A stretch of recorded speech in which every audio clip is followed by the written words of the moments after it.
host, Eli Clausen. And I am Luke Neely.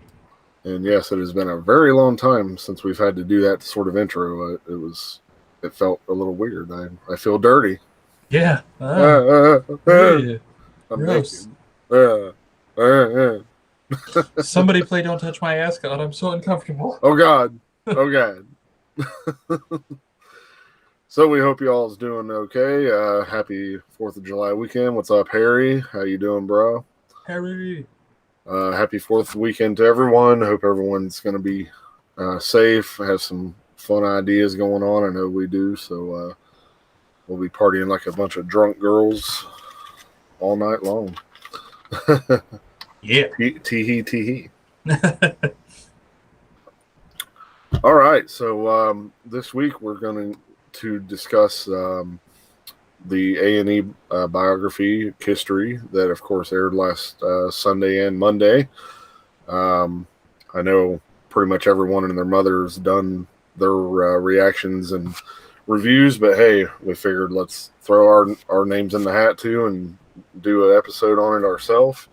I know last week we talked about we were going to do another game. We did decide we're going to wait one more week for that because it just was not feasible to get it prepared within just this week's time.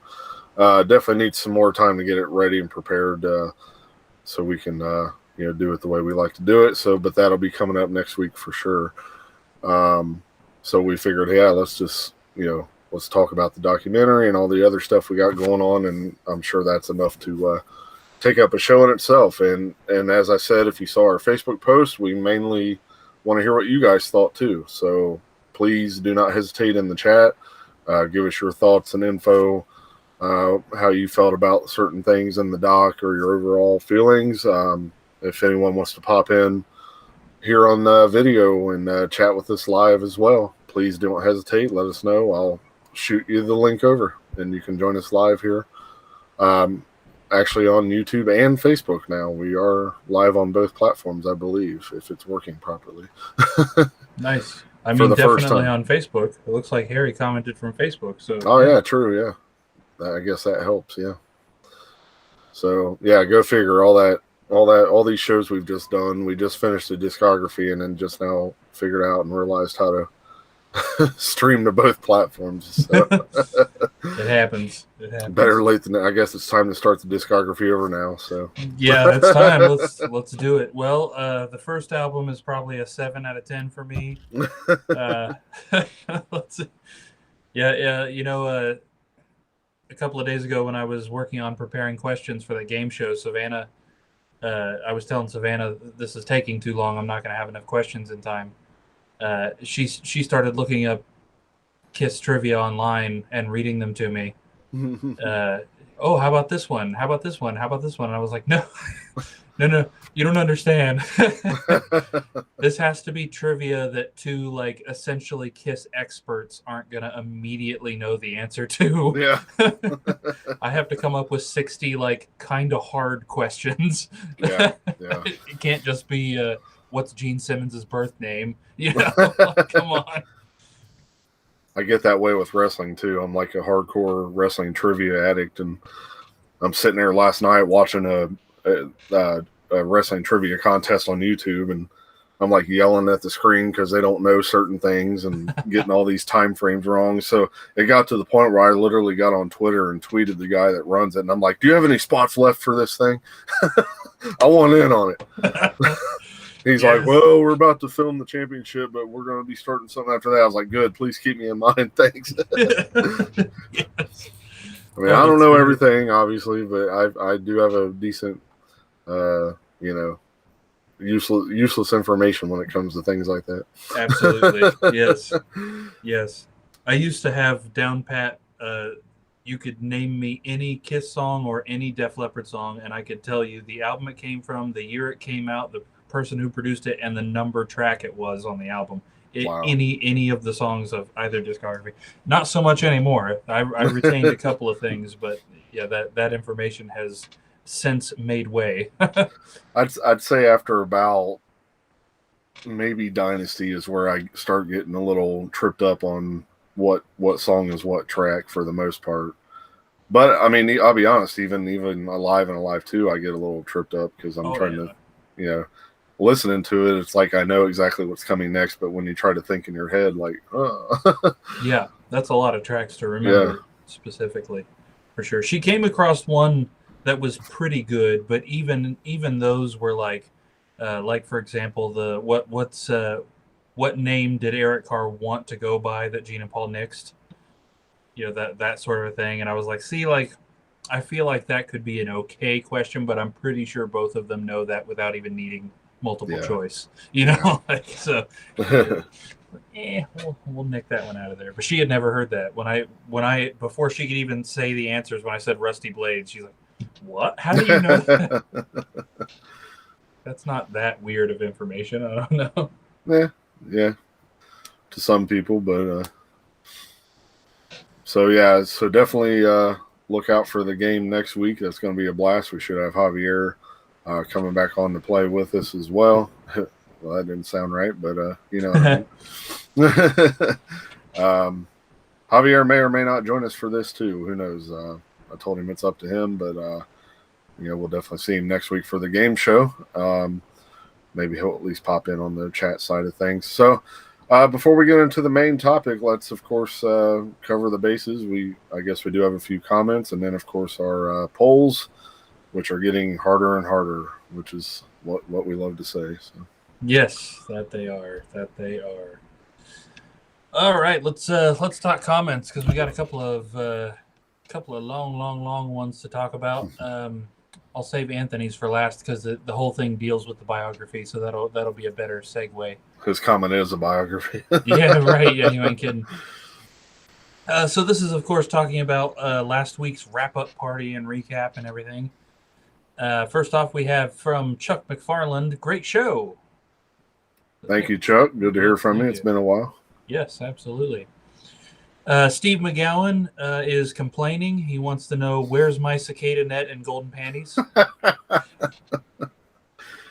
Well, as soon as you get back on the show, we'll get them out to you. Yes, absolutely. You gotta come on the show again first. Yeah, there's a caveat for that. See, we can only buy those when this show makes us enough money to pay for it. Yeah. So, and when Steve quits pulling Rockstar on his Rockstar rank and gives the little guys a shot, we'll get them for you. There you go. We also have a comment from Thomas, Rain in Adamstown. Thomas says, it goes fast from the first album to the last. Why not have an episode about songs that did not make it on the albums? There are by far more than 50 songs on YouTube. Voting the best unofficial song could be fun, or a series where you vote on all album openers, all second songs, etc., or a complete other thing. It's for some reason not loaded the rest of his comment. That's strange. Well, it's good you mentioned that because guess what? We are planning on doing that.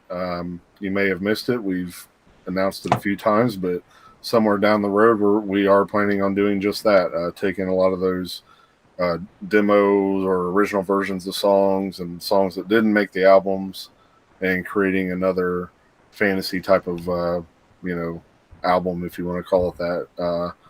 And we're going to rank all those. It's just, again, one of them things. We have no exact plan when it's going to happen. It could be 2 weeks from now. It could be a year from now, for all we know. It's like we said. Now you really got to start keeping up with us on the Facebook page, especially because that's where we're pretty much going to make the announcement if we don't announce it here, on the show the prior week of what to expect next. So it's really just kind of a hodgepodge now. It's not so uniform as knowing, okay, this album's next because it's in, blah, blah, blah, like we've been doing. So, yeah, you really just got to stay up on that. But yes, we are planning on doing that. So I appreciate you bringing that up because that makes me feel good because it makes me feel and know that at least other people are interested in that topic as well. So that's going to be fun to do whenever we do decide to do that. For sure. Yes. He's also suggested, I had to reload the page to get the rest of his comment for some reason. It says, or a complete other thing, take the best jokes of the Shout It Out Loud cast and make a comedy episode out of it. Those guys are totally crazy. More decades to go till the grave. I am sure there will be a third discography round. Oh, absolutely, brother. Yeah. Yes. Hey, and we would love to have those guys from Shout Out Loudcast on here. I agree. They're funny to listen to and very entertaining. I think we would all actually click pretty well, to be honest. But we just gotta get it set up. Right. Absolutely. We got a comment from Rochelle McGowan. That's cool. Good to see a comment from her. Somebody that all of our regular listeners, that should be a name you're very familiar Does with. she answer our question we had last week? Yes, yes, indeed. Rochelle says, "You guys crack me up. I never take anything personal. I figure if it makes you laugh, then it was a good time. My first Kiss song was indeed I Was Made for Loving You. I heard it one morning in art class in the 8th grade, so that was 1980. The next song I was familiar with was Ace's song New York Groove, which I also heard around the same time. Then came Beth, my all-time favorite. Oh, and my all-time favorite, Black Diamond, into my life, and the other radio songs that I'm now burnt out on after that. As far as being a true fan, that didn't happen until you guys started doing these shows a couple of years ago. My band was always and still is the Scorpions, but since I chose to do these with you because I wanted to see why Steve liked them so much, I did become an actual fan. It forced me to listen to music I never would have otherwise. Me getting to do a dance twirl with Eric Singer when I met him was also the coolest, lol. Steve also turned me on to Paul's album Live to Win through all of this, and I love it. My band is still the Scorpions, though, but I definitely have a new appreciation for Kiss, so thank you for allowing me to play along.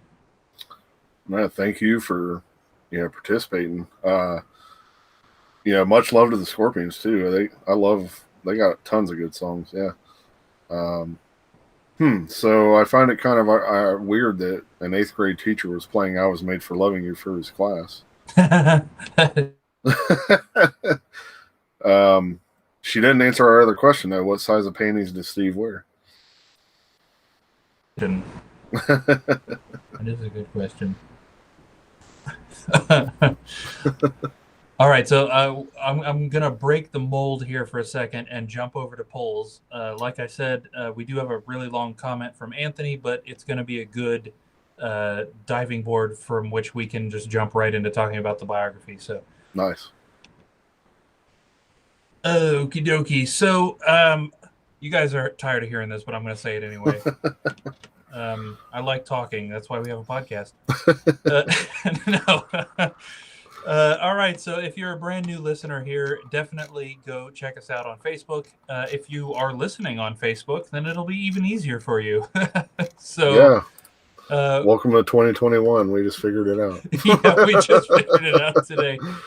So I guess we have to cross-platform now, right? So if you're listening to us on Facebook, please go check out Kiss Meets the Podcast on YouTube and subscribe. We would really appreciate it. If you're listening to us on YouTube, also please subscribe. And also jump over to Facebook and check out Kiss Meets the Podcast on Facebook. Give us a like or a follow or however the heck Facebook is doing it these days. We are crossing streams, if you will. Crossing streams. Another cool thing we would really appreciate it if you would do is search Kiss Meets the Podcast group. It's our private group on Facebook. You do have to request access to join, but we approve everybody. So no worries. Definitely get in there. One of the big things that we like to do in this group, besides posting the plan for the following week's episode, of course, is huge, large-scale Kiss song tournaments. So earlier, I don't remember now if it was last year or if it was earlier this year, we finished a Kiss studio song tournament, which lasted forever. That was going on probably a year and a half or 2 years because there's so many songs. We wrapped that up. Creatures of the Night won it. So if that's not a reason to get in there, I don't know what is. Who saw that coming? The studio version of Creatures of the Night winning. Steve, you're here. Oh my God! What size panties do you wear? He's not rock starring us. No practice today? Or he's on his way. If you ain't got practice, get your butt on this show. Yes. Right now, we are in the final stages of another Kiss song tournament. This time, all of the live songs from the official releases, and we're getting ready to wrap it up. We're getting near the end. Now, having said that, don't worry about jumping in there, even though that it's last minute. We want as many votes as we can on every single one of these matches. It's no big deal that you're coming in near the end. You don't have to be there from the beginning. And as soon as this one ends here in a couple of weeks, we're going to be starting up another one that's going to take so long, we're all going to have big old Leland Sklar beards by the time it's done. And Google it if you don't know who that is. Exactly. It's going to take a while, but it's going to be fun. It's going to be the ultimate Kiss song tournament. And I just worked out the matchups earlier today. The first round alone has what did we decide? 204 matches. Something around there, yeah. I think that's what it was. Yeah, because it's 408 songs competing for the first spot, and it's just going to be insane, guys. Let's talk results. Last week, we posted the final 4 matches for round 4.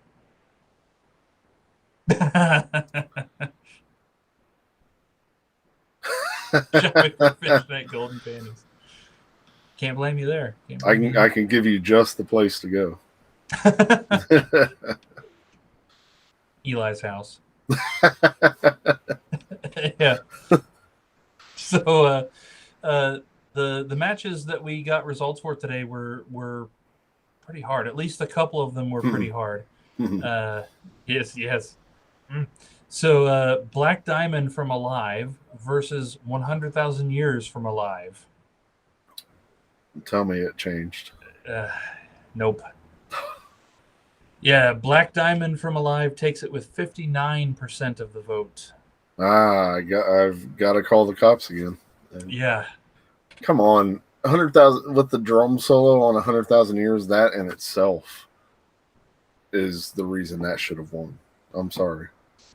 And I guess it was sort of close. Again, that was another one that I expected to be, like 52% and 48% or something. Kind of close, but not quite. We also had Beth from MTV Unplugged versus Shock Me from Alive 2. I think that one was pretty much a no-brainer there. Shock Me, of course, takes that with 87%. Thank God. Right. In a similar vein, we had Deuce from Alive versus Sure Know Something from MTV Unplugged. And Deuce takes that with 80%. Yes. And that does officially knock MTV Unplugged out of the running. No more Unplugged songs left in the running. We're down to just Alive and Alive 2 now, actually. Wow. There none of the other, no Millennium Concert, no Rocks Vegas, and no Alive 3 either. Everything's been knocked out. Not only that, and not to get too far off topic, but we were actually all discussing last weekend. Luke had a cookout, and we were all sitting around, and we realized, like, there is no version of Rock and Roll All Night left in this thing. Like, and there was at least, I don't know, 3 or 4 versions of it out there. And absolutely, for not one of those to be still standing at this point just seems crazy. Insane. Yeah, I would bet we put 5 albums in this, right? It was Alive 1, 2, 3, and 4. No, it would have been more than that. MTV Unplugged, Millennium Concert, and Rocks Vegas. Yeah. So it was 8 albums, and Alive 2 is the only one of those that wouldn't have Rock and Roll All Night on it, I would think. Right. So 7 versions of Rock and Roll All Night, all of them gone. Or 6. I don't know. And especially the Alive version, you would think, okay, that one's going to do a lot better this time. It's not the studio version, since there's a lot of, back and forth with that. Yeah. No. Gone. Not a 1. Hey, Rochelle. How's it going? We were just reading and answering your comment. I don't know if you heard that, but thought it was interesting that your 8th grade teacher was playing I Was Made for Loving You for the class. Yes. And then finally, as far as results go, we also did have Let Me Go Rock and Roll from Alive versus I Stole Your Love from Alive 2, which is back from getting beaten, by the way. I Stole Your Love came back in our second chance round. And it won this time. I Stole Your Love from Alive 2 with 76% of the vote. And that beat what? Let Me Go Rock and Roll from Alive. Okay. Yep, pretty big beat there too. That's a Big beat. big beat. Yeah, that's a big one. All right, so guys, what you can go vote on right now, we have 4 matches that were just posted earlier today, and it is the entirety of round 5. That's how close we are to finishing this thing. Round 5 is only 4 matches long, and all 4 of them are posted. You can go vote on the following matches right freaking now, and prepare yourself because they are all a kick in the pants. Every single match is a kick in the pants. We're down to the nitty gritty here. Can I just say that before you even read those, that Rob Rabble's comment on Facebook perfectly sums up, especially this round. This is the hardest decision ever. That sentence right there that describes this round. You know, I can't tell you. Yeah. How's the live version of Talk to Me doing? Oh, it's definitely going to win. I mean, I think there's no doubt at this point. I already took a look because I did the matchups for our next tournament earlier today, and so naturally I had to take a look at what Talk to Me is up against, and it's up against She, the studio version of She. So I have no worries at all. It's knocked out in the first round. What about the live version? The live version, I don't know. we have to add the new Off the Soundboard, which Talk to Me is on there. That's right. Talk to Me is on there. You're right. Crap. I just did oh, that's going to screw everything Yes. Up. Talk to Me is going to do it. Oh, man.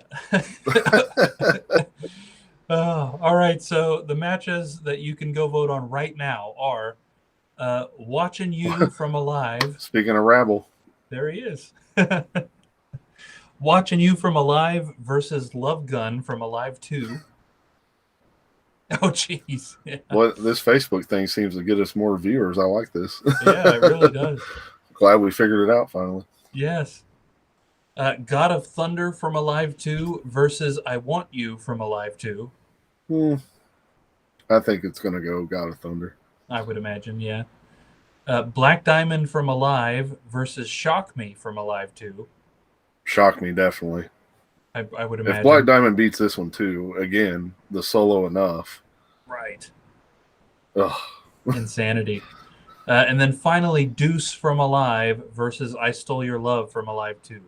Deuce all the way. That's been my pick from the beginning, so I got to support Deuce no matter what. Yes. So, yeah, it's coming down to it, guys. Next week, we're going to have the entirety of round 6 posted. It's only going to be 2 matches. And then the week after that is the final. The final, just 1 match, 2 songs, and we'll see who wins. Yes, and then we get into the huge one. Mm-hmm. So yeah, we like to keep joking that this next one's going to take about 5 years to finish. It really is. Like it's literally going to take a year just for the first round. Yeah, yeah. What's up, Mike, brother? Powder in your face, man. Somebody's been sick. Trying to get him to feel better. Having a cookout tomorrow. There you go.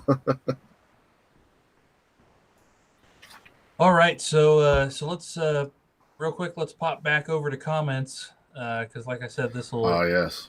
We have a nice long comment from Anthony X. And that will allow us to kind of jump into this. This comment is long enough that he actually apologized to me personally at the end of it because he knew I was going to have to read it. And that's fine, Anthony. It's totally fine. We're glad to have another opinion on the biography. Right on, Rabble. Ooh. Nice. All right, so Anthony says... after watching the Kiss A&E biography, I wanted to comment on it and hear what you guys thought. Hey, you're getting your wish, Anthony. That's the whole episode. Mm-hmm.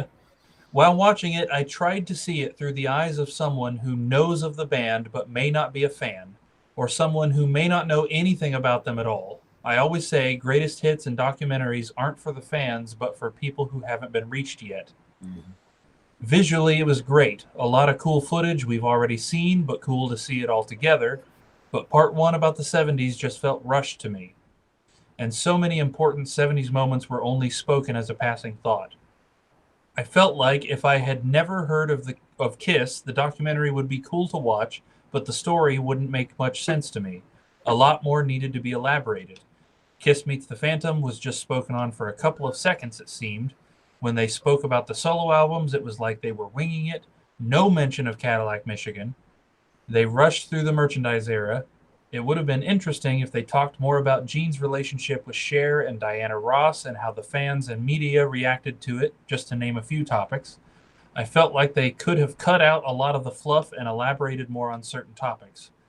Like I said, as fans, we know all of this stuff already, but to non fans, it would have been interesting facts about the band. Why didn't they talk more about Gene doing movies and show a few clips or one of his movie posters? Instead, we got that cool but irrelevant audition clip. Most people don't even know Gene was acting in the 80s and how his absence affected the band. Not great movies, but still interesting Kiss facts. But my biggest complaint about the entire documentary was I struggled to hear the dialogue because the background music was so loud in the mix that so many times it overpowered what they were saying. Also, I think Paul is absolutely wrong when he says Vinny and Eric's makeup characters were their downfall in the early 80s instead of the choices they made a few years prior. Also, Paul saying that the fans weren't accepting of the Fox character and Eric Carr. The fans may have missed Peter, but they still loved Eric. But overall, I did enjoy it, and I liked Gene being more soft spoken and humble. What did you guys think? Well, that's a great segue. Because if you couldn't tell from the title and what we said, yes, we are going to give our thoughts and review of the show. And of course, we want all of you guys and gals that are in the chat. We want your input too. I know Harry gave us a little thought earlier. He said he thought it was more like a Gene and Paul show. So yeah, let's just waste no time and get into this because I mean, obviously we got two parts. Each night was 2 hours roughly.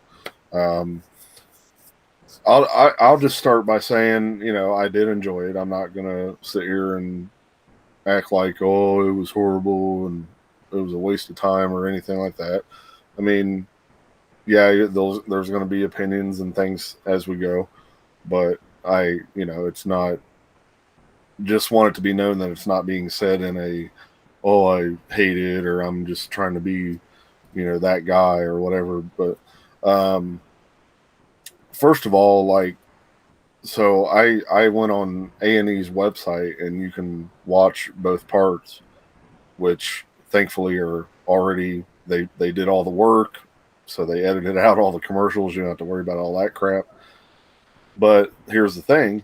Each part is only about an hour and 26 minutes when they were advertised as two hours. So we were, I'm not going to say we're robbed, but we were short at least 45 minutes worth of material that could have been added for both parts. Had it been, just released on, say, Netflix or whatever platform that, instead of network TV. That's the only downside I have, or one of the concerns is sitting through the commercials. That was painful. And there were so many commercial breaks, and it was just like, we could have got so much more info. But so let's get into it. So I don't know. Go ahead. You start it. Yeah. Yeah, it felt rushed. I agree with Anthony, although I would apply it to the whole thing, honestly. I think there's easily enough material and interest to stretch it out to 6 or even more parts. I really loved at the beginning when it showed Gene and Paul in Electric Lady Studios and they were jamming a little bit, and I was ready for that because honestly I questioned like why are we getting this. Again, kind of like what Anthony was saying, this is clearly more for the people who know about Kiss but don't really know that much detail. Why am I interested in hearing this story for the jillionth time? And when I saw clips like that, I thought, oh, cool, if they're going to do that a bunch of times, that'll be neat, showing Gene and Paul revisit old locations and talk about the feelings and stuff like that, and then that was it. That was the only time they did it. Uh, that was a tiny bit annoying, and it didn't even show that much of that. When they Yeah. both picked up guitars, it showed like a tiny little clip of Paul playing "Let Me Know," and then a tiny little clip of Gene trying to play "My Uncle's a Raft," and then it jumped right back out of it, and we never got that again. So yeah, I mean, I would have loved to have seen more stuff like that. Uh, I would have loved to have delved more into like Robbie has pointed out down here in the comments. They don't talk at all about Rock and Roll Over, Love Gun, Alive 2, Double Platinum. Yeah. They jumped right over that, and it was the same in the '80s. They barely talked about any of those albums, and then I don't know about you, but I was left feeling really negative about the '80s albums Yeah. after that segment was over. And that annoyed me because they spent a while talking about how great of a guy Bruce was. And they had Bruce in there talking about, positively about the 80s albums. But then, like, the note they left it on was, well, all that music was freaking garbage. And then they went on, and I was like, what?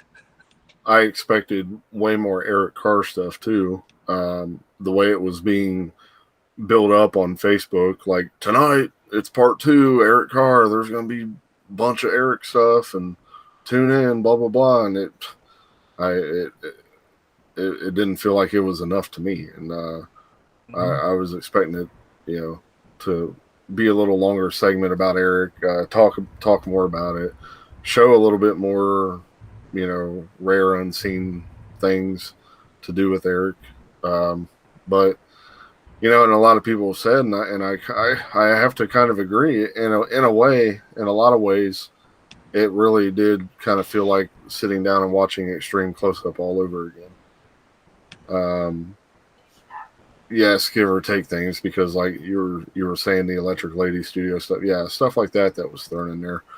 But for the most part, as far as the story went, I felt like they almost to a T followed it the way Extreme Close Up goes, with what they talked about, how long they talked about each thing, and I don't know. It's so getting into, let's obviously start with like part 1. So yeah, so all the early stuff, yeah, they gave a little light to the Wicked Lester stuff, which I guess was kind of a surprise, but I've always thought worthy, because I like that music. I think it's pretty cool. Yes, I agree that had they have continued with that they would have never made it, as big as they got with Kiss. That's obvious, but it was still some good stuff. So it's definitely good that they're at least acknowledging it and not totally trashing it at the same time. Right. I thought it was cool when they were talking about Peter. They actually showed some footage of him playing in bands before Kiss, which was never seen as far as I know. I know I had never seen it before. So, little things like that were cool. But a couple things that irked me about the first part, the early days, again, when they talked about the name change, when Paul decided he was going to be Paul Stanley, Gene says, I'm going to be Gene Simmons, just like that. So what happened? So now, like, you're totally not acknowledging that you went by Gene Klein first, then Gene Simmons? Because the last few things that I've been hearing, like that Gene documentary and some other things that have happened, that's the story he tells now, is it went from Chaim Witz to Gene Simmons, just like that. Like, now we're not even acknowledging the Gene Klein stuff. And like, why are you trying to erase that? Like, what's the purpose? And then I really got annoyed when they talked about how they, basically were coming up with their makeup designs, and the way Gene just like nonchalantly treated Peter. He's like, I like cats. Yeah. I'm going to be the cat man. It's like, no, that is so far from how it went down, how he decided on that. Peter said it a million times. He said it in his own book that he survived a lot of crazy stuff in the streets prior to Kiss, and even during Kiss, he survived things. So he always felt as if he had 9 lives, like a cat. That was a big part of it. Not, well, I like cats. I'm gonna paint my face as. That was just disrespectful to me. Um, that kind of irked me, that part. Because again, obviously, Ace and Peter declined to be a part of it. So when I knew that happened, I knew we were going to get some fabricated crap coming from Gene and Paul. Yeah, that one of my biggest sort of having to do with the documentary that's been a letdown so far is reading some of the comments and stuff on Facebook that other people uh, two things specifically that relate to that have annoyed me really bad is that people just throwing an absolute fit that Ace and Peter didn't participate in this, as if that's somehow Gene and Paul's fault. You Yeah. know, sure, I guess according to what Ace said, they weren't offered what they thought was a fair price. Well, we don't know what was offered to them and whether or not it was fair. And Mm-hmm. to be fair, I'm just some guy, but I Mm-hmm. kind of agree that them getting final say over what goes in and what doesn't is also a little bit ridiculous after all the time. Because, would we even have the documentary now if it was sitting waiting on their approval too? Who knows what sort of ridiculous crap we would have got. And then the other thing that I keep seeing over and over and over that just makes me want to punch my hand through my screen every time I see it is all the people complaining, oh, it was basically just a big Paul whining about his ear. Shut up. Shut up. That was a huge thing in his life. It shaped his entire personality. You just Yeah. expect him not to talk about it?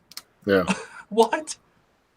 I mean, that was something he had to hide for all those years, and he, getting up on stage like he was saying was like allowing him to kind of be that person that he really wasn't at the time, um, and it makes you forget about those kind of things that are going on that you get self conscious about. I mean, I'm sure we all have something about us that we're self conscious about to at one way or another, and yeah, you enjoy not thinking about that when you're doing other things and those kind of thoughts aren't going through your mind. We don't want to sit there and dwell on that stuff 24/7, obviously.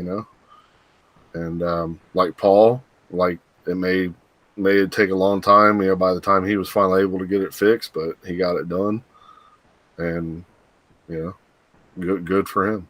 Yeah, and I didn't feel personally like he kept inserting it. I felt like every time he brought it up, it was for an appropriate situation where talking about it made sense with what they were already talking about. It didn't feel forcefully inserted to me, which is what it kind of seemed like people were saying. It literally whining. Mm-hmm. I saw a couple of comments where people were saying the documentary isn't even worth watching. It's not about Kiss, it's about Paul's ear. And I'm like Oh, that is jeez. that is the most ridiculous exaggeration I've ever seen. I don't get it. And it's those kind of people like we've talked about too, and those are the ones that have to they have to put their venom into things like that, and just ugh, nothing but negative. They just can't make it through a day without being negative about something. I tell you. Right, and especially when it comes to Kiss anymore, we always now tread that line between Ace and Peter purists and everyone else, essentially, And so the moment it came out that Ace and Peter weren't going to be a part of this, I feel like people were just ready to pounce on any little thing they could about this. I mean, and again, I'm just some guy, but like their absence didn't bother me. I felt like they got good quotes from other interviews that again not only pertain to what they were talking to throughout the documentary, but they weren't always positive about Gene and Paul either. Mm. So it didn't feel one-sided to me in that either. Yeah, and it was totally their decision. It's not like Gene and Paul prevented them from being a part of it, because it Right. clearly said they both declined, straight up declined, Mm-hmm. and even to the point that Peter refused to even let them use Beth in the documentary, which whatever that's about. I mean, but yeah, it's okay for them to perform at every show still, but don't use it in. I don't know.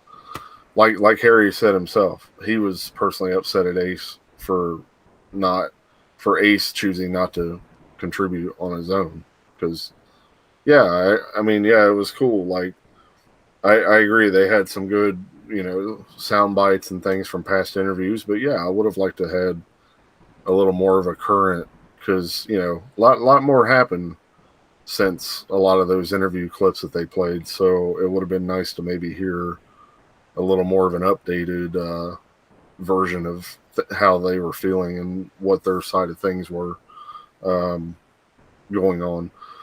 But I don't get it because you would think that that would be one of the first things they would want to do is be a part of that thing. So they didn't. So they wouldn't feel like they're going to get slandered or anything. Which I'm not going to. I mean, I'll say Gene and Paul for the most part. It didn't feel like they were beating them up or anything. I mean, Right. yeah, there was a few times where again they kind of keep reiterating and going a little too far with the you know with the drug and alcohol abuse and all that, but I didn't feel like they were beating up on them, not at all. Mm-mm. I Um, thought it was a fair interpretation of why they aren't still in the band, you know. right, And it's sad, honestly, that Gene and Paul have to still defend that to this day, the decision twice, essentially. and like it or not, I agree with the comment that Paul made. As much as I love Ace and Peter, that yes, Kiss wouldn't be who they are without Ace and Peter, but we also wouldn't be able to continue being what we are with Ace and Peter Right. today, and that's just really how it is. And um, Eric and Tommy do a great job and all that. But also, so what I liked how, speaking of the Beth thing, I liked how they did work around it because they did, they basically just found some sort of like stock music that was somewhat similar to the whole Beth style and put that over top. But again, we had some interesting footage. There was a that black and white clip of Peter out of makeup and he was holding a microphone. So it was like, what was that? Like, was that studio footage? Was it maybe from one of the rehearsals or something like that? So it's like, ooh, it's just it's so interesting. Like, I wish we would have gotten more of a explanation of what all those clips were. What's up, Right. Javier? Good to see you. How's it going? How's it going? But yeah, like Rabble mentioned, and I think even Anthony had mentioned, yeah, the fact that they skipped over Love Gun and Alive 2 and Rock and Roll Over, a lot of that core stuff that was just odd. No, Yeah. no mention of Bob. Right. Right. With what he did. And that was their heyday. Like that was the big, Yeah. I can't, that of all things to jump over. That's so weird. And then the whole thing about Phantom, soon as they came back from commercial and I saw that photo or whatever they showed of Phantom, I told Amy right away. I looked, I was like, oh, here's the part where they trash on Phantom. And sure enough, Paul said a few discouraging things about it. And next thing you knew, it was like less than like a 5-minute part Yeah. that they even discussed it. And then of course they make it sound like, oh, Ace and Peter were so bad, horrible that half the time, there's stunt doubles on the screen. Well, guess what? Gene and Paul had stunt doubles on the screen too. There's plenty of times throughout the movie that you could tell it's not them either. Right. So they again, it almost felt like they were trying to shape things a little bit. Like, oh, Ace and Peter were so unreliable, we had to put their stunt doubles on, which really wasn't the truth. It's all based on the stunts they were doing. And like I said, Gene and Paul's stunt doubles are on the screen just as much. So, just little things like that. But, I'm trying to think what else on part one am I forgetting about? Oh, looks like Javier is going to come on. Not seeing I did the top enjoy I know Anthony mentioned this in his comments too, but the sections that were Gene and Paul together, and Paul didn't even have shoes on, Yeah. Like that, I really enjoyed those sections a lot of, where it was it, kind of how they kept saying it leading up to the documentary airing too. It's really a story about the two of us and how we persevered through this and how we're brothers and Yeah, and finally we've gotten to see that for real, like a little peek into their actual relationship. I liked how, at least in those clips, Gene was dressing almost more like 80s like in a way. Mm-hmm. It almost reminded me of like Animalize, and yeah, what's the big deal with everyone making a big fuss about Paul being barefoot? Like, what the hell? Right. I noticed it only in the idea that like that's how laid back this feels. Yeah, but I mean, I was literally seeing comments and like whole like discussions on different Facebook pages about that, and it's like, really, like, why are we making such a big deal about Paul being barefoot? Whoop de doo. Yeah, what did he What? die in a car crash in 1966? Like, Is he out of step why with is the that others? such a big thing to discuss? I don't get that. I don't That's know. strange. But yeah, that was a little weird on some of the fans' part. But Yeah. uh, yeah, I don't know. I I feel like I'm missing some things from part one, but I will say it like I was touching on. We did get some cool, never before seen footage. Whether it was just a couple seconds worth of things here and there, footage, photos, never before seen. That was cool. I don't remember seeing the footage from the outdoor show that we heard was going to be in there, though. I thought the same thing. So I don't know what happened with that. I don't know if I blinked and missed it, or it really wasn't in there for whatever reason. At the end of the day, I don't know. Right. Yeah, I didn't see it either. Javier, it should still be that same link and everything, man. Let me send it over to you again, just in case.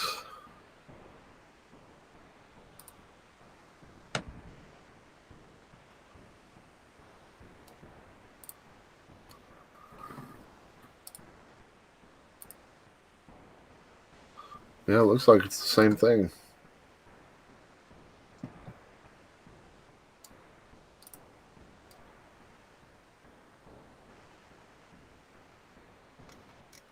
Oh, was it? Javier says the outdoor footage was in there. I'm gonna have to Oh, watch that again. yeah, I totally missed it. Completely missed it. Yeah. See, now I watched the first part of the documentary on a series of YouTube videos, so I'm not entirely convinced that I got the entire thing. I'm gonna have to go back and watch. I watched the second part on the A&E website, but I need to watch the first part in there too. Yeah, that was another thing when they were, especially when they were talking about, say like the first album and stuff, and they started showing like, shots of the studio, like the tape machines and things, which basically just turned out to be like stock footage. I thought for a minute, I'm like, holy crap, are we gonna freaking see like video footage of them in the studio doing the first album? Like, one of the things that we've always talked about, Yeah. like that hopefully is out there, but nope, sadly that wasn't what we got. But I for a minute there, my ears perked up, and I'm like, oh my god, are we gonna see something? Yeah, I would kill for any in studio footage of Kiss. I mean, we got that little bit from the Carnival of Souls that was on Kissology too. I think, is that it? I can't think of any other Kiss in the studio footage Pretty that we much, have, yeah. and that's insane. Yeah, pretty much. I mean, maybe at least in the early days, maybe they refused to have cameras in there at all, even just for safekeeping later. They were probably worried it would get out somehow, I guess. I mean, I guess that idea makes sense, but still, like, yeah, we've seen pictures of them recording the first album. Yeah, and even those weren't in the documentary. because I'm pretty sure Lydia is the one that took those pictures, and I would assume that she probably would have taken video too if she had video at the time, because I know she always talks about taking she has video that she took like on the planes and things like that she talked about when she was at the expo a few years ago. Yeah. And I was like telling her like, oh my god, like, do you know how bad All of us fans would love to see that stuff. Like, you have Oh, to release that, right. please. What's up, Skyward? I think that's a new viewer as far as I know. That's Sam. Skyward Sam Speedruns. Yep, new viewer. Sam. Howdy. It's Sam. Hmm. I didn't say that right. It's Sam. His trip's a trap. So, part one, what else? What else was in there? Well, again, we got that weird Dynasty footage from backstage that I've talked about, where you see Gene holding Peter's hand. Yeah, in fact, that clip was in there like 2 or 3 times. Yeah. And I still, I was hoping they would even say something about that a little bit, because it either looks like Peter was a little drunk, or he wasn't wanting to play, and they practically just drug him out there and oh, come on.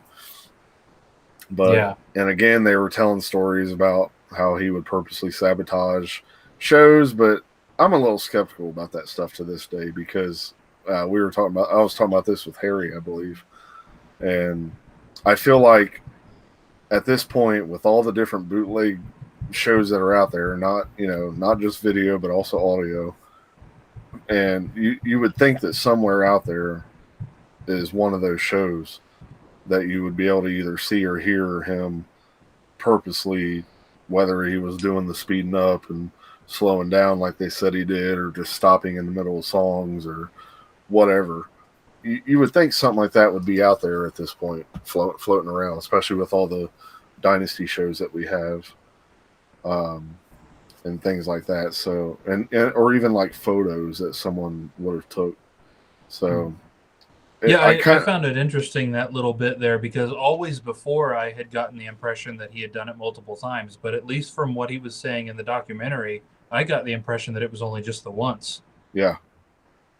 And they made it sound like, oh, it happened so much during that tour, and again, that's why I feel like they're fabricating a little bit, because maybe it only happened once, but then of course they got to harp on it and make it sound like he did it multiple times because he was strung out on drugs and all that crap, just to make it sound worse than what it really was. That's where I'm starting to feel like that's where they're coming from. It just feels a little fabricated, from my point of view. Yeah, Javier, I haven't seen you pop in on here yet. I don't know what's going on. I don't know if it's something to do with being that we're on YouTube and Facebook or what, but you should be able to pop right in. Very strange.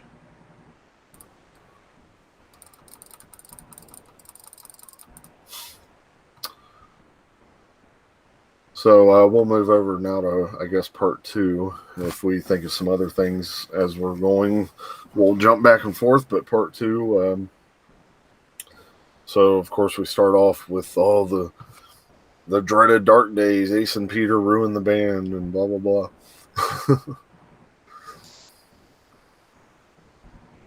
Yeah, absolutely. That's I was really looking forward to the second part of it, because I was hoping that they would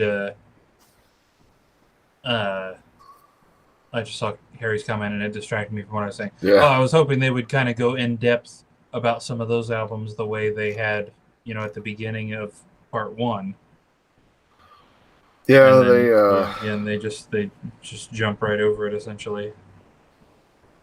Yeah, again, they sort of played the whole thing that the Eric Carr's first band was Kiss. He literally went from being a appliance repairman to joining Kiss. That basically is what they said, and it's like, no, that's not true.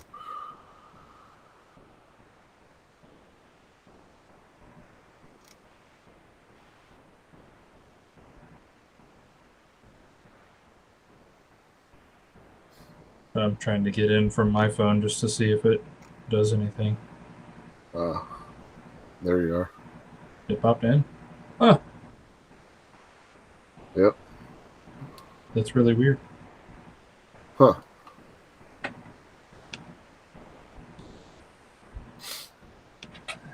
But yeah, jumping back to what Anthony said too, couldn't agree more.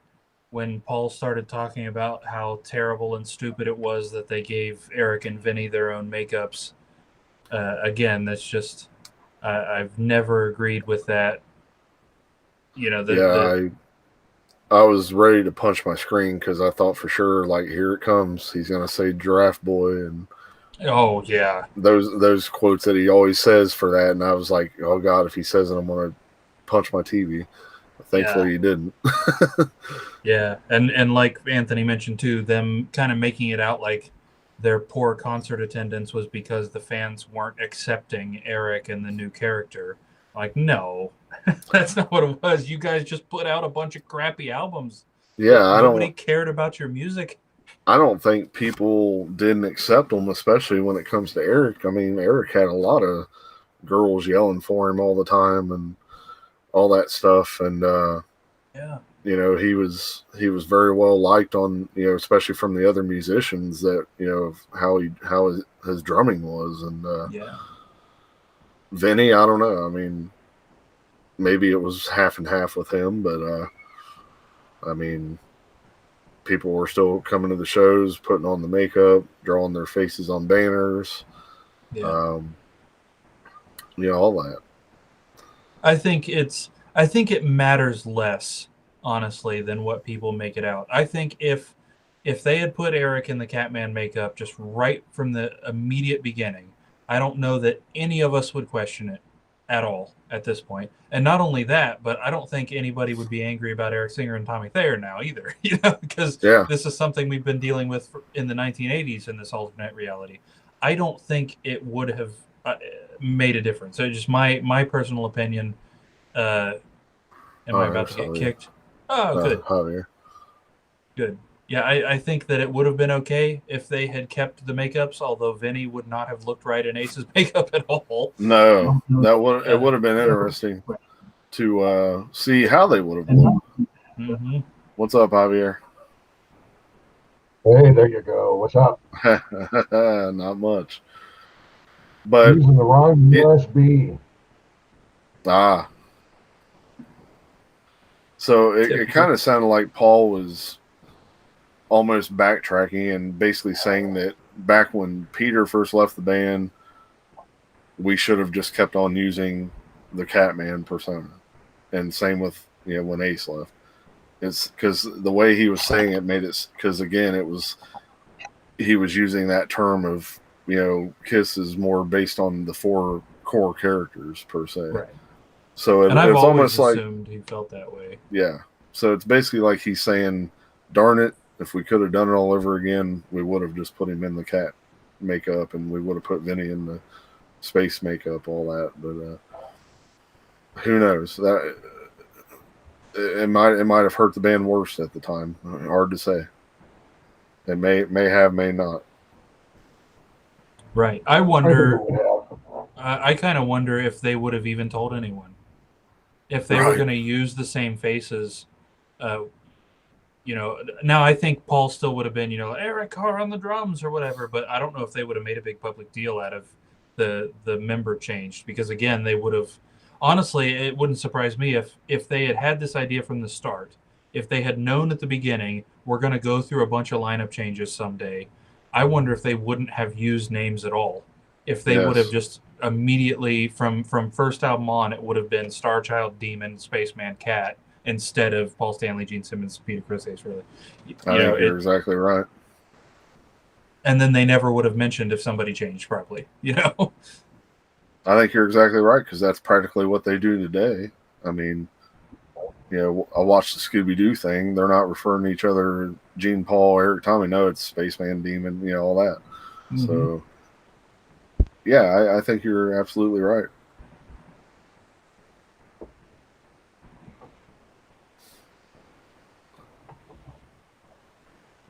Yep, Javier, but I think. Oh, go ahead. Go ahead. Well, I was gonna say the point of the whole thing being whenever Paul goes on his tangents about how having other makeup characters is stupid, and then in the documentary to go so far as to suggest that's why their concert attendance was waning is absolutely ridiculous. Yeah. Yeah, I completely agree with that. You know, It had nothing to do with the makeup. you I know, mean, I Ace. remember watching Kids Are People too, and Eric being introduced, and you know, I I didn't like Peter not being there anymore, but I wasn't going to stop liking the band because of it. Yeah. Right. To me, it was no different when Bruce Kulick came in, and then Eric Singer the first time. It was like, oh, okay, cool. It's these guys now, but at least we still have Kiss. That's the way I've always looked at it. Mm. Yeah, yeah. You know, in a perfect happy world, it would be those four guys that went through the entire 50 plus years together, like some other bands have been lucky to do. But hey, it's not the cards we were drawn, and we're thankful to still have the band because a lot of bands didn't last half as long as they did. Yeah. And it all comes down to the music. I think that's the most important part. Yeah, If they weren't about to finish, let's say they're not doing End of the Road tour, it's just business as usual, and suddenly it came out that Eric Singer had quit and they're going to get a different guy and put him in the cat makeup now, I wouldn't be any more. I wouldn't be phased at all. I'd be disappointed to see Eric Singer go because I like him a lot. But my first thought would be, well, how's the new guy drum? Not another guy in the cat man. yeah, you know. yeah. Yeah. Because when all that was going on, where Peter was in, then he was out, Eric, filling in. To be honest, like at first it was kind of like, oh, come on, Peter, what are you doing? But then it got to the point where I'm like, once I heard it, I'm like, Eric Singer and Ace, that is a great lineup. Those two have a special, click amongst them when they play together. That I'm like, okay, I'd be fine without Peter as long as Ace stuck around. I was hoping that's how it was going to end up, but it's not. And hey, they still sound great. And I think that's what it does come down to is as long as that music is being performed and portrayed the proper way and not up there sounding like a bunch of slop or some of these bands that are out there that still try to make a living off the big name, but yet it's only like one guy and then just four like random guys off the street and the music sounds like crap. Nothing, not anywhere true. But no, Kiss is out there sounding better than ever, and it doesn't matter to me because, again, as long as the music's sounding good, and I still get those goosebumps at the beginning of every show and all that, and that magic feeling every time. That's all I care about. If that ever went away for some reason, then I would feel like, okay, something's wrong. But I never had that problem with all the different lineup changes because, like I said, I've always just looked at it as thank God we still have the band though. Yeah, I've always felt the same way. The only thing I didn't like was just the two of them using the makeup. Yeah, that wasn't theirs. Other than that, I mean, you put on anything, any bootleg or whatnot, and nude bootleg, and they sound great. Yeah. I mean, I didn't have a problem with Bruce and Eric in the '80s. Why would I have a problem with Eric and Tommy, playing with the band? Right. Yep. Yeah, the makeup thing. It's like, well, that's all because they decided it's all about the four characters. That's why we didn't get new characters for them guys, really. I mean, maybe at the same time it would have been a good move to go ahead and take the makeup back off again. Who knows? I mean, I still feel like if they would have done that and just do stripped down shows like that, we probably wouldn't be seeing them on the End of the Road tour right now. Yeah. Because a lot of that probably has to do with the makeup and costumes, like they always say, you can only do that so long. So, right. Speaking of that, it was. If it's really all about the music with them, I don't understand why they just don't drop the makeup and costumes and continue being, the band. Mm-hmm. Yeah. I get It annoyed worked. when I hear them say that because I don't think for a second that it's only ever been about the music. If it was only ever been about the music, they never would have done makeup and costumes in the first place. Mm-hmm. I think, and personally, I think rightfully so, they consider the whole thing to be the whole thing. The music and the visual is all part of what Kiss is. And Right. so it feels weird to them, I would imagine, to take it back off and go back out and do the big stage show. Yeah, either way, now I say that, but if they announce today, you know what, screw it, we're not going to stop after this, but we're going to knock off the makeup, I'd be happy as a cat. I don't care. Yeah, I would love to see them without the makeup again. Yeah. I mean, there's Right? rumors that they're going to do another Vegas residency, but Yeah, I saw that. maybe they are going to, maybe they will take the stuff off for that. Who knows? Yeah. Uh, Yep. They never really have specifically said, after this, Kiss will never play again. They keep saying, after this, we won't be doing this anymore. But what Yeah. is this? Is that big shows? Is that world tours? Is that the Mhm. makeup and costumes? What exactly is this? Right. Right. And, we won't know. And hopefully it's not the whole replace Gene and Paul thing. Hopefully they figure out a way to somewhat keep it going, I guess. I mean, to an extent. I mean, I have no problem, let Paul do his Soul Station stuff, Gene do the solo band, everybody else do whatever. I have no problem with that. That'd be awesome. That'd be fun. But then every now and then, hey, do a Kiss show, out of makeup or whatever the case is. I don't care if it's like an unplugged set or something. That type of deal. Do something just to perform that music live again, and so that people can have a good time and sing along and everything else.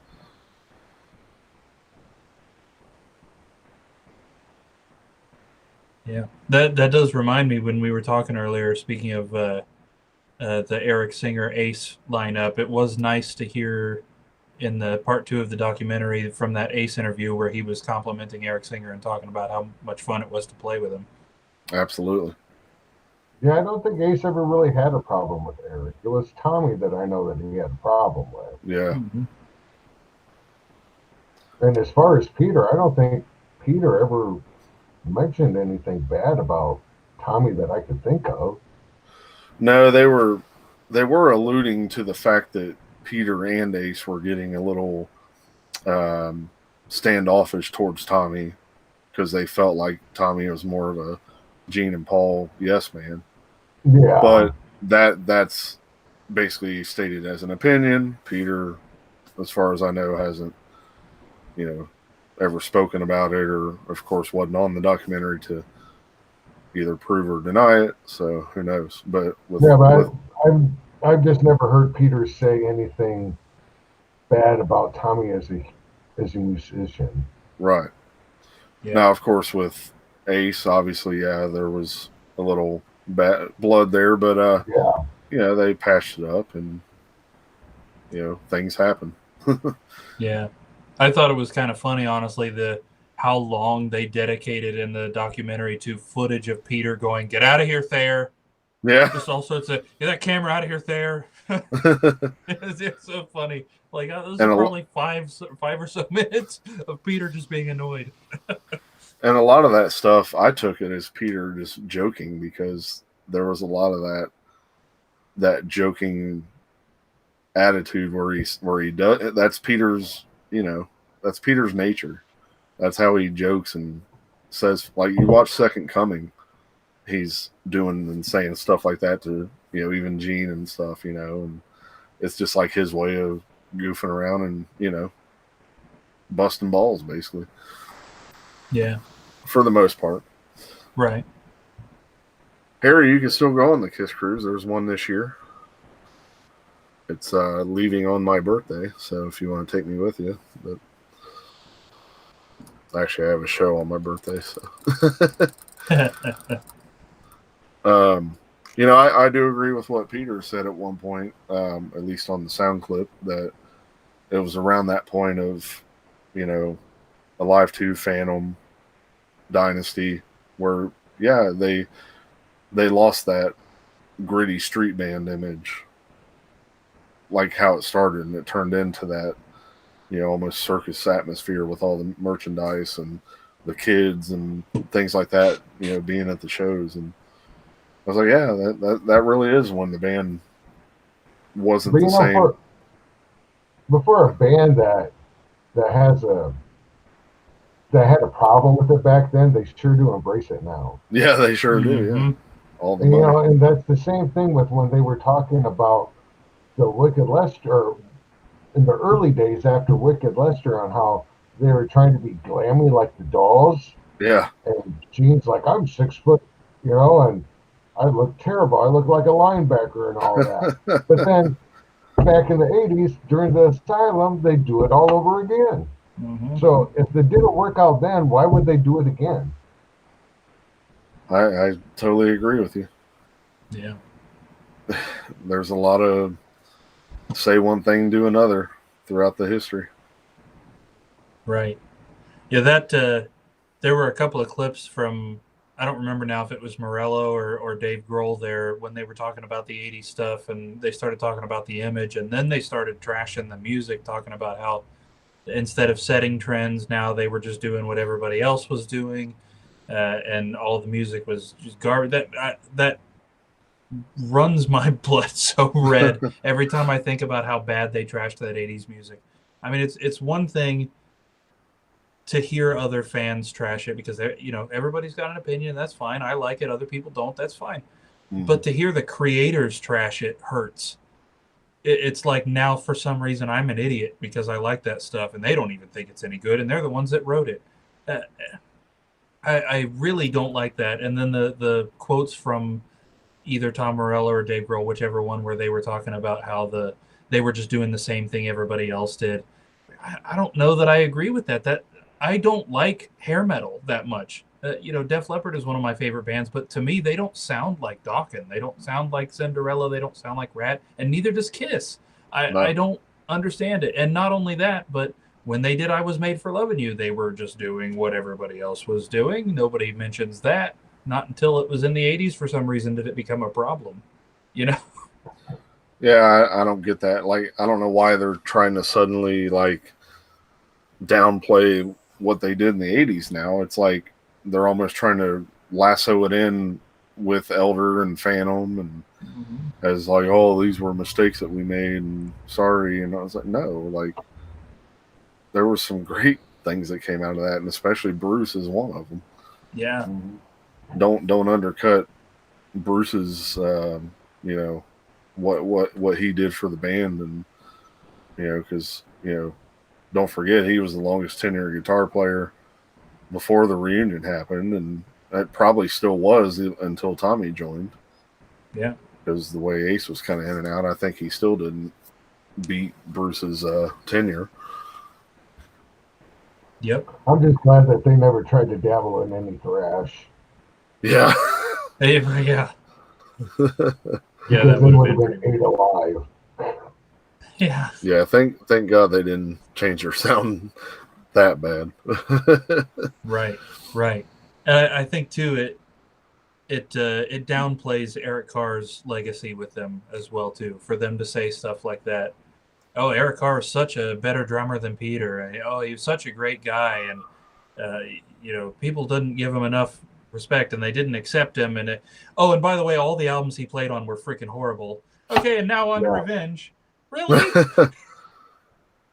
It's like, no, the album you decided to do as soon as you brought him in, again, wasn't horrible, but was at the wrong time. Because Ace even said himself, no, I didn't hate the album. It was the wrong time to do it.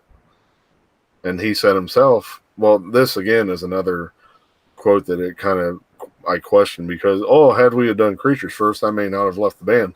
Well, you did Creatures right after Elder, so why didn't you decide to stay in the band then? Right. I wish they would have talked about Killers. Yeah, I was hoping they were going to talk more about that, and maybe Paul would give a little more explanation about why there were only, his songs on there that were the new ones and all that. But nah. Yeah, I've never really heard much of anything about the Killer era, Right. Yeah. They've never really talked about it at all. Yeah. Yeah. And that's their introduction to Michael James Jackson too, who shaped, the sound of Creatures, which is what fans to this day still go on and on and on about the sound of that album. No mention of him when they were talking about Creatures. Right? They could have had him on the documentary. Bob Ezrin was on there. Eddie Oh yeah, Kramer was on there. Where yeah, was Michael James Jackson? absolutely. And I did like the fact that they talked about the elder, though, without it just being a paragraph or two. They actually Yeah, went into it a little bit longer than I expected. Right. yeah. And the fact that they showed the clip from the I music video, which now isn't as exciting since it got leaked out and is on YouTube now. That would have been a major. Imagine if we were all sitting there and that thing still was unseen, and well, we've heard about it but never seen it, and then all of a sudden we're watching that and you see clips like, I know we would have all had to change our pants, but Oh yeah. unfortunately it kind of took away the specialness of it because it's already been out now for over a couple of years at this point. And it's just kind of like when they pull out those deep cuts like on the cruise or whatnot, like a lot of it's not so special anymore because they pull a lot of the same ones out, Right. like the oath, was talking about the elder. Every time they would start pulling that out, I was like, nah, it's not as special or as big of a surprise anymore as it was at first. Right. Another thing that I really appreciated about that segment was Bob Ezrin talking about how Ace was awesome on that album. Yeah. And then I don't think this was in the documentary. It was in something else I read recently where Ezrin came out and said, Ace is mad that I cut a bunch of guitar solos that he wanted in there, but there's only 2 songs on that whole album that he's not on. Which that seems almost surprising from Ezrin. I would have almost expected that Ace is only on the album when you hear him play a solo, and then of course Darklight would have been him. But right. Honestly, that had been my honest assumption of the Elder for all these years, is that Ace is probably only on a couple spots and then nowhere else. But no, according to Ezrin, he's on pretty much the whole thing, and he's great. Yeah, absolutely. Harry, we're referring to the I music video from the Elder.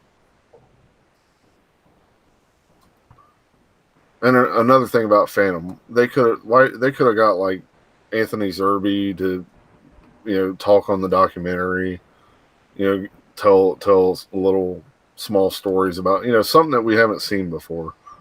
He doesn't care for that movie at all. I think he's like Gina Paul. He just does nothing but bash on it. I just don't get it. When things become a cult classic, you should embrace it, not keep putting it down, because the more you try to put it down, the more all the fans are going to backlash.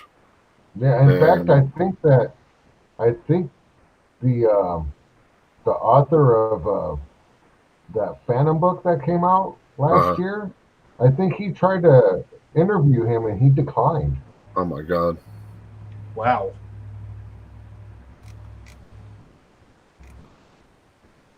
And I know that Matt Porter had said that he had met him at one point, and he didn't really have much to say about it at all either. I mean, if you would think that with it having a big cult following, that they would embrace it, and want to talk about it, I mean, why not? Yeah, I mean, pretty much anybody that was in that film that's still around today, you would think there needs to be like a documentary made just about that, with a lot of these people talking about it today, or some sort of like reunion at one of these expos or conventions, of some of the actors that were, that are still with us, and something to celebrate it.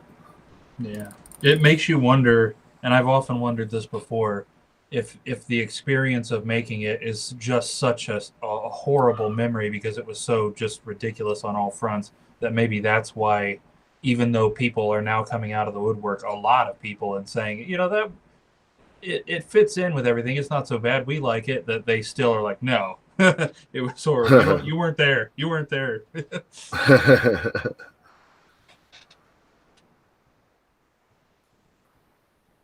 Somebody just sent me a news article.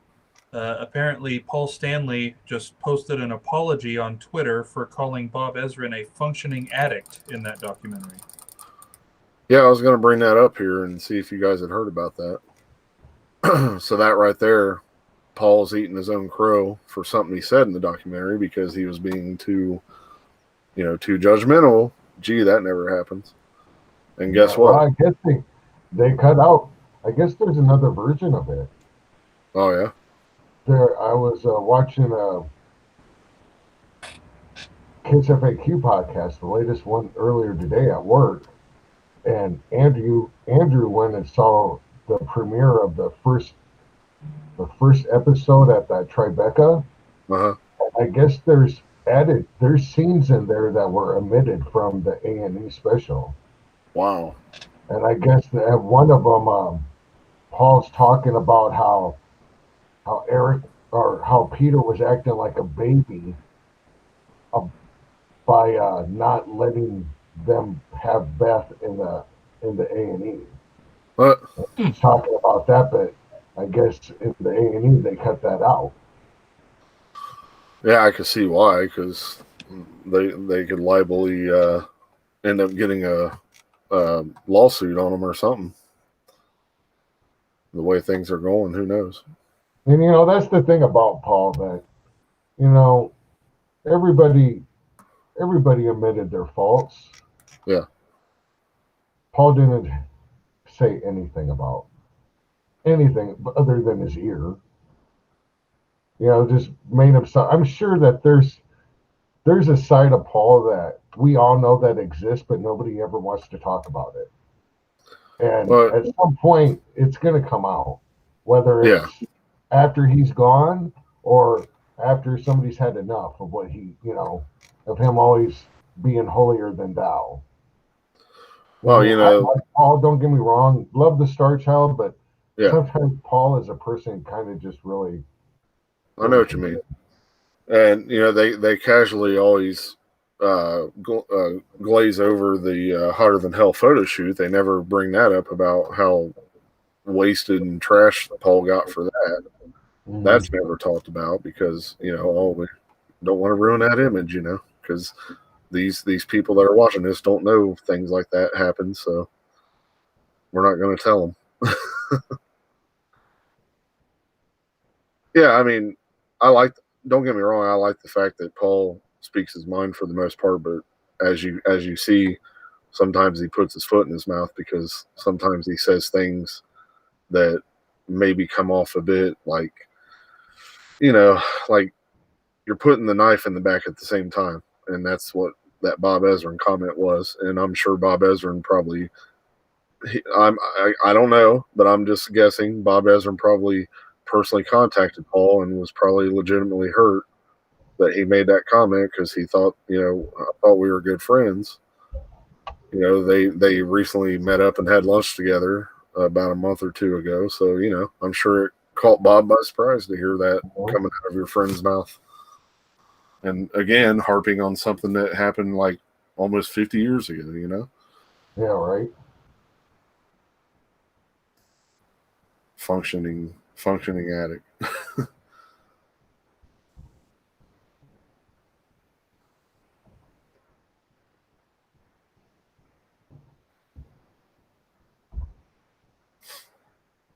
Yeah, and then Eric Singer, I love the guy, but he pretty much dug his own hole by inviting Peter to come up and play at the convention, which led to the Unplugged, which led to the reunion. I mean, he practically dug his own hole. As unhappy as he was about it, he was the one that pretty much got the ball rolling. Yeah. Yeah, let's have Peter come up and play. That'd be awesome. Blah blah blah. And then you see that, Gene's looking at the crowd, and you could just see the dollar signs flashing in his eyes. Then, let alone when they did the Unplugged thing.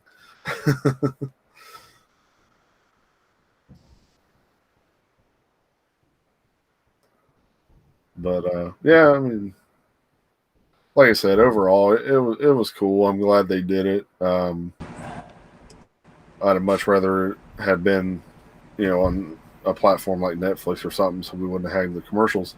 Because, like I was saying towards the beginning, we lost about 45 minutes worth of material, or Oh, that could yeah, have been easily. on each part.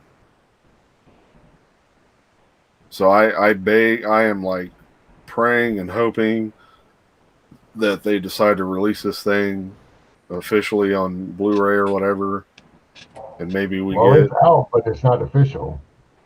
Well, I know, but I'm saying I hope they officially release this thing, and it has the deleted footage that we didn't see because of the TV version. Like, call it the director's cut, whatever.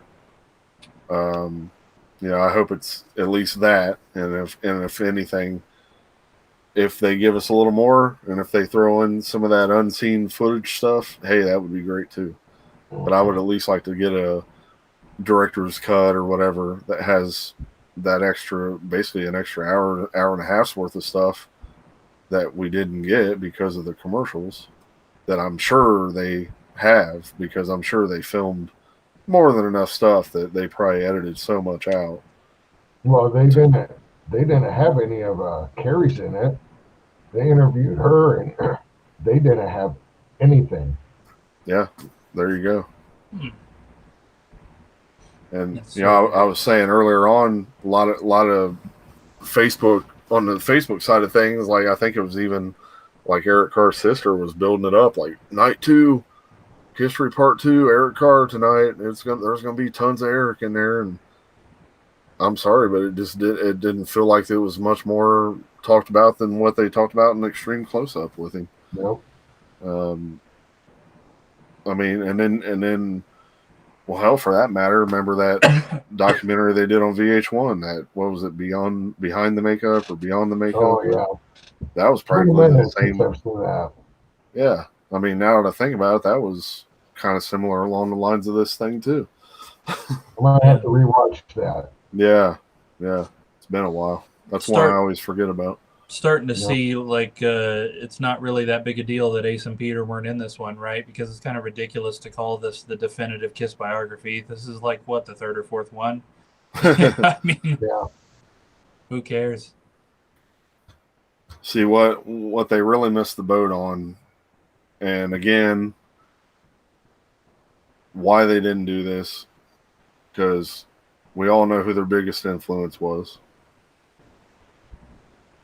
So why not do what the Beatles did with Anthology with Kiss? Yeah. Give us that 5 or 6 part that really goes in depth each part. You're not glazing over things, and Yep.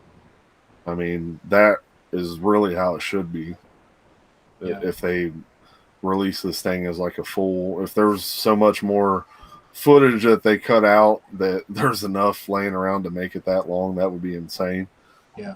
But I think that's my biggest complaint about the whole thing, is that it just should have been longer. If you're going to go so far as to call this the definitive end-all be-all Kiss biography, then you are remiss if you skip anything, let alone albums like Rock and Roll Over and Love Gun and Alive 2. Yeah. Yeah. I mean, because there's literally like another movie's worth of time that we didn't get because of it being on TV. I mean, that's crazy. Another hour and a half of stuff that who knows what it could be. And, where was I going now? I forget. But go ahead. Another thing popped into my head that makes me wonder what in the heck was going on, like 1990, 1991, right before Revenge. So we've recently gotten that interview with Vinnie Vincent where he was talking like he could have rejoined. And then in the documentary, there's an interview with Ace that's dated 1990 where he's saying that they were talking about a reunion and that he'd be open to it. What did the Hot in the Shade tour go so badly that even then they were thinking about disbanding the Eric Carr, Bruce Kulick lineup? They were talking to Ace and Peter apparently. they were giving Vinny apparently the impression that maybe he could get back in. What the heck was going on? Yeah. I remember the Ace reunion. I remember rumors of Ace possibly coming back around that time. As far as Vinny, I don't know about. I can't really remember anything about Vinny coming back. I was surprised that he came back to write with them. Yeah. But that was really about, as far as I can remember, anything about them having anything to do with Vinny. Right. Yeah, and I'm not trying to downplay the blow that it took on Eric Singer when the reunion happened, but had it have been Eric Carr, that would have really been a major blow to him. That would have been bad. Especially knowing what we know now about how he was already starting to feel when Eric was already creeping into the picture on Paul's solo tour. So I could imagine how much more crushed that would have made Eric Carr, and who knows what could have happened. Right. And they should have talked about Peter or Paul's and Eric's relationship at that time, because it was strained. Yeah. Mm-hmm. And they should have mentioned it. Yeah, but again, they make it sound like Kiss is the first band he was ever in. We saved him basically, and all that. And they weren't welcome at the funeral, but they showed up anyway at the time, and things like that. Right. It makes me wonder. I mean, they had to have known then that they were going to gloss over that whole period, because I could see that being a logical decision under those circumstances. But we're not going to focus on the 80s very long. We're not going to talk about Eric Carr very much. Let's not put anything negative in there at all. Yeah. And then when he passed, and they, I think there was barely a sentence about Carnival of Souls. Yeah. Hardly anything about Psycho Circus, really, to be honest. Yeah. Mm-hmm. Nothing about, Sonic Boom or Monster. Yeah. Right.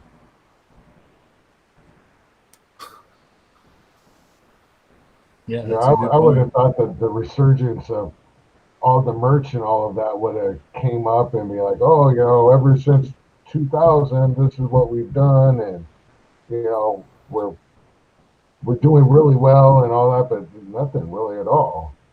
Yeah. Absolutely. They could have brought in Kiss cruises, and they could have added a lot. Oh yeah. Yeah, they could have done the big happy ending per se, here's where we're at now, and showing cruises and meet and greets and all that stuff, and the big rainbow at the end of the tunnel like they do in movies, and very little, if anything. And like I said, it was cool to get some unseen footage, some unseen photos, but I'd like to have more in depth, that's why I keep saying, hopefully, pray to God they throw stuff like that as extras if they officially release this thing on Blu-ray, which they'd be dumb not to. I don't see why they wouldn't. I mean, let's worry about Dubai first. Yeah. I think that's, if I could just sum up my feelings on the whole thing, I'm glad we have it. You know what I mean? It wasn't a bad watch. I don't regret watching it. I really appreciated the sections. Well, everybody keeps bringing it up, but it's worth mentioning that Gene admitting that his ego was just as big a problem to the band as Ace and Peter's alcohol and drug use. Mm-hmm. The sections with Paul and Gene sitting together and just talking about old times were really neat. Glad to see them interacting like that. But yeah, just if there's one complaint to be had, at least from me, it's that they skipped too much. They should have made it 5 or 6 or more parts, whatever they needed to just really go. And of course they're going to leave out stuff. No matter what they did, people are going to be upset that it didn't have this, or this. But I just feel like they skipped too much even for the general audience. Right. Yeah, I mean, it was, like I say, it was definitely cool. I know it sounded like a lot of negatives, but it was enjoyable. It was a great event to have, and a more updated version of everything. And then at least throwing in some things that was new to our eyes. Yeah, so there's definitely a lot like that. But I remember when this thing was first talked about, it was always promoted as like this is going to be similar almost to the T, like how the Eagles documentary was that was on Netflix. That thing was like 4 hours long. That thing was amazing, though. Yeah, and I'm thinking, great. Okay, so it ends up not being on Netflix. Technically, it's 4 hours, but obviously, it's not really 4 hours. It's an hour. 2 hours, like a little over 2 hours and 40 some minutes or so. Right, yeah. Really. So again, like if they officially do a release on this thing, and if it says director's cut, whatever you want to call it, and has over 90 minutes of extra footage, that right there is going to sell me instantly. But then if you add on top of that there's going to be some special unseen footage, or maybe even some cool Easter eggs that they may not talk about, just like with Kissology had some cool Easter eggs in. That's just beyond the selling point for me. It'd be just like, it'd be like almost getting a new Kissology in a way, just like, just seeing what's going to be on there and the stuff that's new to our eyes after all these years. And that's what I really hope for. So I guess now we just kind of wait and see, and see what happens when this thing ever gets released, if it does, and waiting to hear more about the Eric Carr documentary. I guess we'll definitely get our fill of Eric stuff when that happens, and hopefully it's not going to get postponed or held back or anything. I hope it does end up airing this year or whenever. Yeah, well, until it gets released or I get the bootleg of it, it'll be on my DVR. Yeah, thank God A&E made it watchable and cut out all the commercials for you, so that helps. But yep, still missing a lot of stuff that could be there. Well, you can buy it off of Amazon, can't you, without the commercials? I'm not sure. I know on A&E, like I say, you could go right to their site. You could watch the video. I actually downloaded both parts because I've got a special way to do it. Oh, really? So I've got both parts. Later. So I've got both parts downloaded straight from A&E's site. Oh, now see what you've done. Now, when Gene watches this podcast like he always does, you're going to get sued. Darn.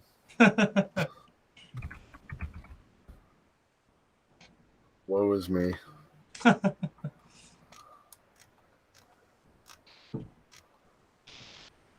wish that they would have had they wouldn't have showed so many clips over and over, though. Mm-hmm. Yeah. Like, how many times we got to see Gene holding Peter's hand walking to the stage? We brought that up earlier too. And Peter did look pretty wasted, though. Yeah, he did. And like I said, He looked out, and Ace looked, kind of tipsy too, But how many times do you got to show that? Right. Oh, I couldn't help but crack up when they would show that clip of them backstage, and Ace is like, "Okay, time to rock and roll." Yeah. And they showed that twice too. Yeah, and I cracked up both times. Airplane crashing. What was the deal with that? Like, the documentary went heavy on editing in literal imagery of Gene and Paul's weird metaphors that they always do. Yeah. Weird metaphors. Yeah, we know another vocalist like that. Yeah. I was looking on Amazon to see if it was on there, and I found Kiss coloring books. Ooh.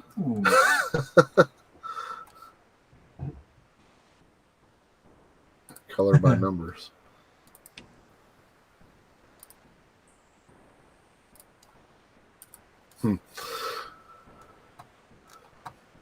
Yeah, and then speaking of the Tom Snyder interview, like all of a sudden the story has changed on that.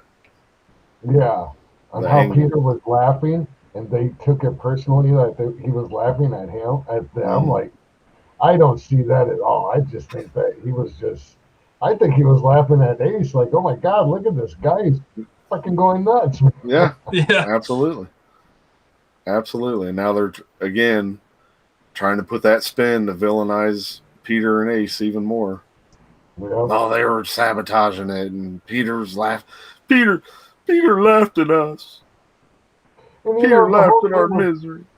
how many times did they got to mention, the whole drugs and alcohol thing? Okay, we got it. You Yeah, said that a couple of times in the first, you know, in the first part. Second part, just say, old demons came back.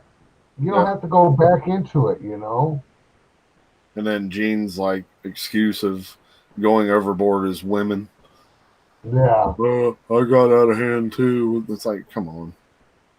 And it was like listening to Paul's audiobook whining about his ear, like, okay, we get it.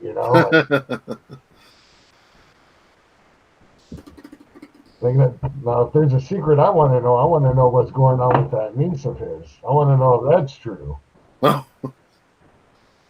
How about that being the big secret, Paul? What's that? That his niece is, according to sources, his niece is actually his daughter. Oh, really? Yeah, from what I've read in books, yeah, yeah, Maybe Tommy's daughter is really Paul's daughter too. yeah, right. Geez, can I be Paul's daughter? I got some money coming to me, I'd imagine then. You might have to shave. For Paul Stanley money, I'll shave. I don't care.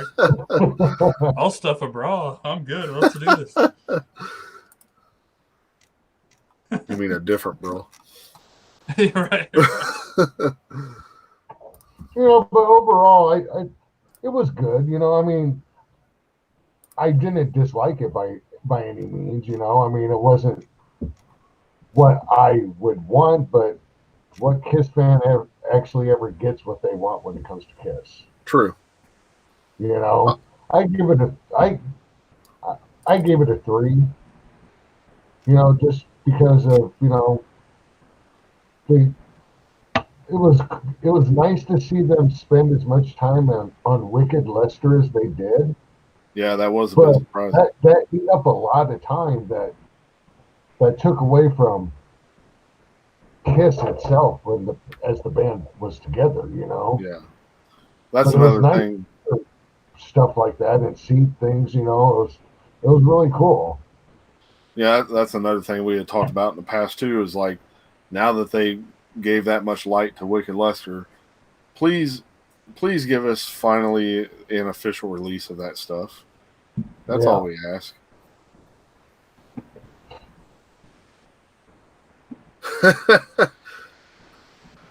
That's right, Mike. I wore it on purpose. I swear every time it's podcast day, this shirt is the next shirt in the closet. And usually I'm like, nah. Today I was like, you know what? Well, it ties into Phantom at least. Yeah. Yeah. Chopper.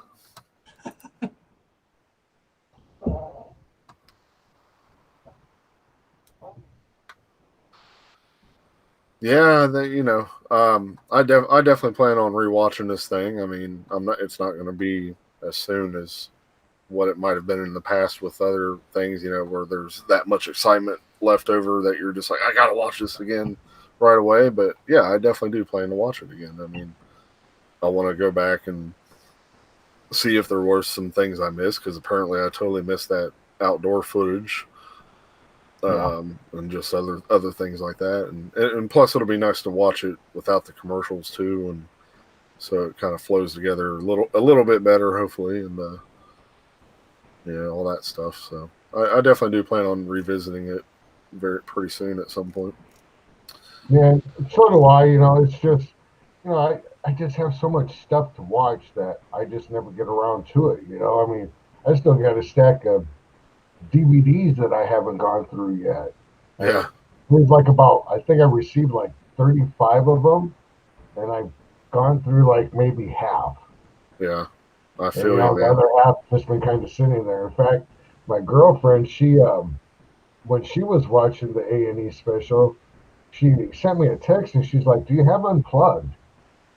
I'm like, "Well, yeah, I got it on VHS. I got I got the unedited version. I have, the the version that actually aired on MTV with commercials and all. I have that." And I was like, I got the official release of it that's supposed to have like backstage footage and whatnot. I've never even seen it. Huh. I have yet to see it. Wow. Wow. Yeah, it's a pretty cool like mini documentary about the whole, rehearsal process and all that stuff and what led up to it, and it's Huh? pretty Yeah, interesting. I'm gonna have to watch that because that's what 25 years ago. Yeah, Something I like that. still Yeah. haven't seen it. I mean, that's basically true. what Harry said right there is what it all comes down to. Anything about Kiss, I'm happy about. So, yeah, it was great to have that to look forward to. It was cool to see all the activity going on Facebook about everyone being worked up and excited to watch it. And yeah, it's great to see that kind of stuff when it's Kiss related. So Yeah, we hadn't really had anything since New Year's Eve when they did that show, and like we were saying, now with this, and then hopefully the Eric Carr doc, and then of course the tour kicking back up, and so and then Ace being on tour with Alice Cooper, so it's definitely gonna be a great year for all of us Kiss fans, and a lot of cool stuff yeah. going on. Trying to find anything on video or DVD that I don't have that's Kiss related. I do my best to snag it up. Absolutely. That's like that one Scooby Doo that was able to find the Halloween special on, and I just walked up to in Walmart and I was like, I wonder if this happens to happen. And I flipped it over and there's like I think like 23 episodes on that DVD, and bam, it was on there. I couldn't believe it. Nice. Do you have the Kiss and Scooby Doo, the newest one? Yes, Because that has the two old episodes, the disc demon, and does then it the other. Yeah, they have those two old episodes that are Kiss related are on that Blu-ray as extras. really? Hmm. Huh? I did not know that. I think I have it on. Hold on, let me check real quick. Yeah, 'cause I totally forgot because I finally sat and watched it last week again, and when I was going through the features, I saw those were on there. I was like, oh yeah, I totally forgot about that. That disc demon that looked like Gene, and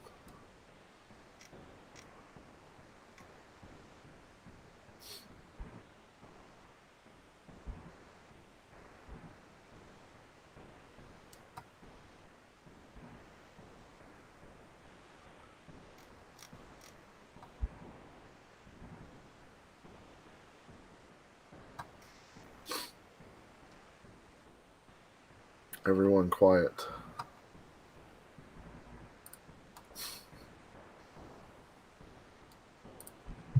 Quiet. Silence.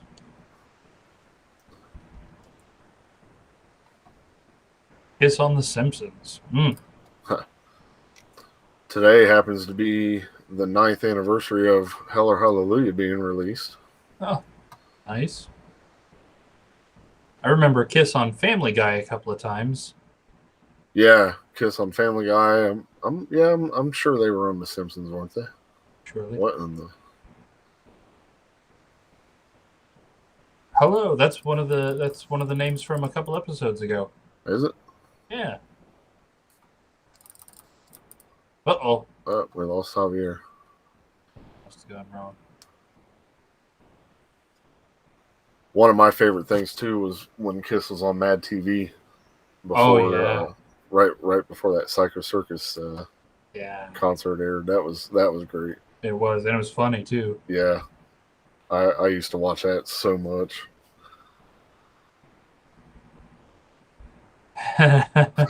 Everybody got quiet. We had to sit and think about what we've done.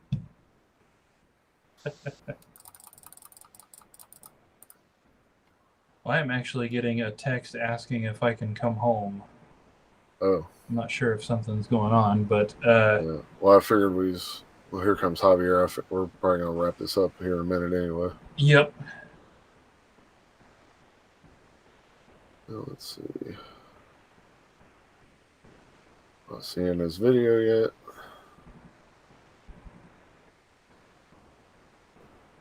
Well, real quick in the chat while we've got it, before we get out of here, we want to hear some of your guys' feedback. Yeah, Lewis was a Gene groupie. Yeah, some of you guys in the chat, give us a little bit of feedback real quick about the doc. We haven't really heard much from anybody other than Harry and Rabble. Do you have it, Javier? Yeah, I just got the DVD. I don't have the Blu-ray. Oh, so it must be a Blu-ray only thing. Yeah. Yeah, because I have I have this one with the Yeah. Gist Demon on it. Yeah. Yeah. And Gist then I have Demon this one with the Halloween special. Yeah.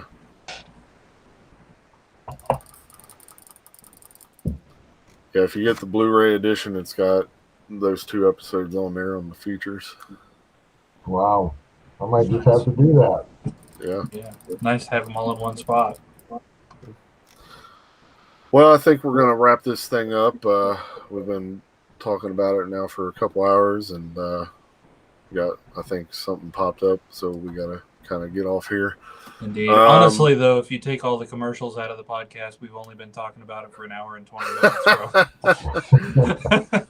If you go to A&E's website, you can find the full version of the podcast. And well, man, this was cool. I like doing this YouTube and Facebook at the same time. I felt like we had a little more people tune in this time. We appreciate you all as always for chatting with us and giving your input about the documentary and everything. Rabble just told me that the Facebook shut down, so he had to go over to YouTube. Oh, weird. Because there wasn't an option for comments. Oh well. Thanks for that info, Rabble. But we'll hopefully that'll fix itself next time. So so that wraps it up. Great documentary. Like I said, I'm definitely planning on watching it again at some point soon. And let's just keep our fingers crossed and pray that we get that official release with uncut stuff and extra footage, all that. Who knows what? So, Javier, thanks again for coming on. We'll see you again next week for the game. Can't wait to do that. That's going to be a blast too. Yeah, it'll be fun. I'm looking forward to it. Absolutely. Harry's still here. Thank you. So, all right, guys. Well, we're going to get out of here.